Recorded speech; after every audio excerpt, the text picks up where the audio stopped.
દેવભૂમિ દ્વારકા જિલ્લામાં એસઓજીએ ગેરકાયદેસર ખનન સામે મોટી કાર્યવાહી હાથ ધરી છે।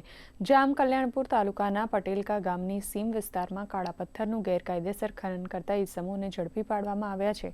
કાર્યવાહી દરમિયાન પોલીસે કુલ 2 જેસીબી મશીન અને 6 ટ્રેક્ટર ટ્રોલી સહિત અંદાજે 1,75 લાખથી વધુ રૂપિયાનો મુદ્દામાલ જપ્ત કર્યો છે।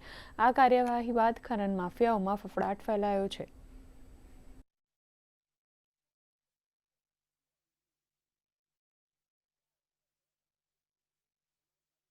જામ કલ્યાણપુર તાલુકાના પટેલકા ગામની વાડી વિસ્તારમાં બાતમી આધારે રેડ કરવામાં આવેલી હતી। સદર રેડ દરમિયાન સ્પોટ ઉપરથી 6 જેટલા ટ્રેક્ટરો તેમજ 2 જેસીબી મશીન ખનીજ ચોરી કરતા રંગે હાથ ઝડપાઈ ગયેલા, તેમજ સ્થળ ઉપરથી 25,000 મેટ્રિક ટન જેટલો બ્લેક ટ્રેપ કાળા પથ્થરનો જથ્થો છે એ મળી આવેલ હતો। સદર રેડ દરમિયાન કુલ 1,75,60,000નો મુદ્દામાલ છે એ જપ્ત કરવામાં આવેલ છે।